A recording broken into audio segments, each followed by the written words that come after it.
My name is Haley Morgan. Today is May 8th, 2019, and I am interviewing DanOulette at the New Current Public Library.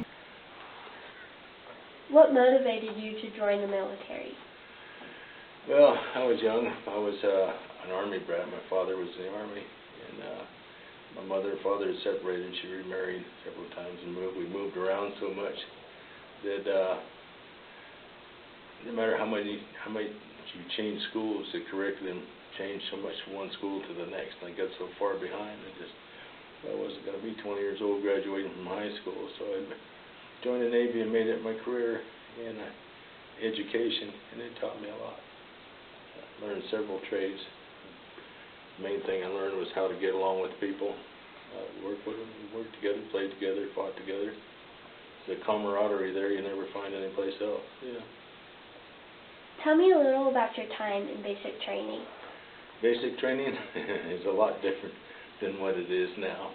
It was rather arduous. The main thing you were taught was what you should have learned at home already: to do what you're told and keep yourself clean. And the Navy expressed cleanliness more than any other branch of the service because your living quarters were so much closer than any other branch of the service. Like if you got in the old, what they call diesel boat submarines, if you turned over in your bunk, you were rubbing shoulders with the guy above you and the guy below you. So if one person sneezed, everybody did. You know, it was that bad, it was that close. What was your primary job after training? My primary job after training, I was a boiler technician. I had to know the engine room and the fire room.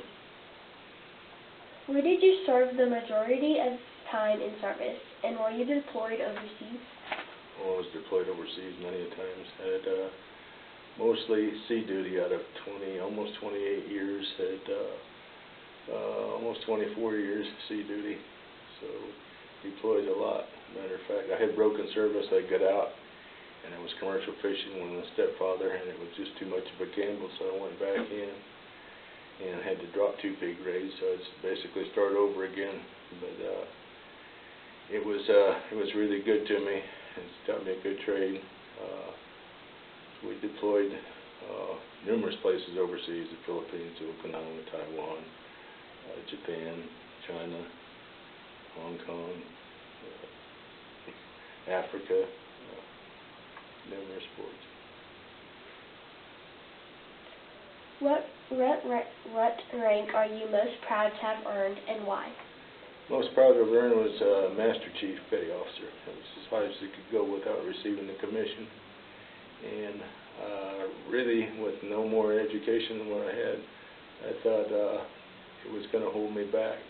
But my Navy schools really helped me to excel. Any Navy school, I always came out within the top 1 or at least the top 10% of the class. It really helped me considerably. Which medals or citations are you most honored to have received, and why? Well, I guess Navy Commendation Medal, Navy Achievement Medal, Combat Action Ribbon, and numerous medals that I didn't feel that I earned them completely myself. We earned them as a team. I got to wear them, but it was represented by the command or the place I was at the time. Tell me about some of the special people you met. Everybody was special. That's what I said. That's the thing I really enjoyed most about primary training. Taught you how to get along with people, work together, play together, fought together, really supported each other, and that was almost something that's been kind of lost in society today. I wish they'd bring it back. And I thought the draft was one of the best things I ever had because it taught a lot of people how to get along. What was the best and worst military food you were served, and why? The best?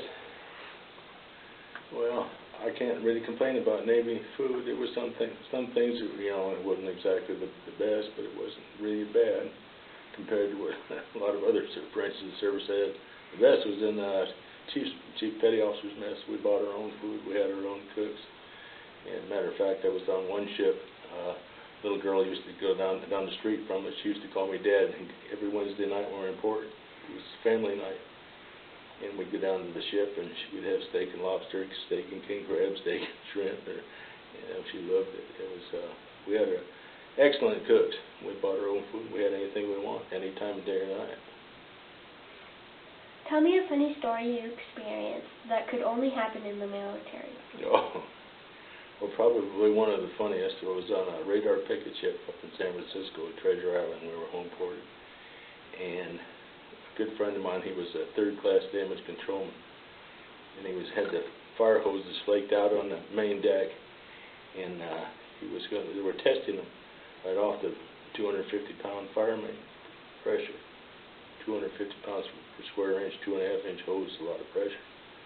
Well, we had one old boy there. He was 65 years old, and it was his first ship he'd ever encountered. He had 17.5 years in the Navy before he ever got his first ship. Well, he was opening the fire main. Instead of just cracking it, he opened it all the way. And that kid was hanging on to the end of that fire hose. It was just about 4 foot in the air, just waving all over the place. And the funniest part about it was we had a destroyer escort sitting across the pier, and they were having an inspection in White's. And he didn't do it intentionally, but they were backstroking on the main deck. Yeah. What was most demanding part about your deployment? Most demanding part was being gone all the time, being away from your family. Because normally if you had a 9 month to a year separation from your family, you had an 18-month turnaround. That was 18 months before you would deploy again. And as things went on and got worse, they went from 18 months to a year to 6 months to back to back. And when I first went back in, I was gone. Well, we went on a year cruise. We came back. We had 3 turnarounds. It was an amphibious attack cargo ship. We carried 1,000 Marines and all the combat cargo. And we went over there and loaded out with 3 turnarounds. Went over there in Vietnam, loaded out combat cargo, and brought it back to San Diego. We did it. That was another 3 months. And then we changed squadrons and changed home ports from Long Beach to San Diego, and went back on another year. So I was gone almost 2 years straight. It was really a shock to see how much your family had grown. How did your military experience affect your life today? Overall, that was wonderful. I wouldn't trade it for anything. I really loved commercial fishing with my stepfather, but for the people I met, the place I met, and for what it did for my family and my retirement, that was the biggest thing. Good retirement, good medical. Anything else you would like to share? Well, except I would recommend that everybody should have a few years in the military to really see what we're fighting for, what we're living for, to teach people how to socialize. There's very little. We had very, very few racial problems, so everybody supported everybody.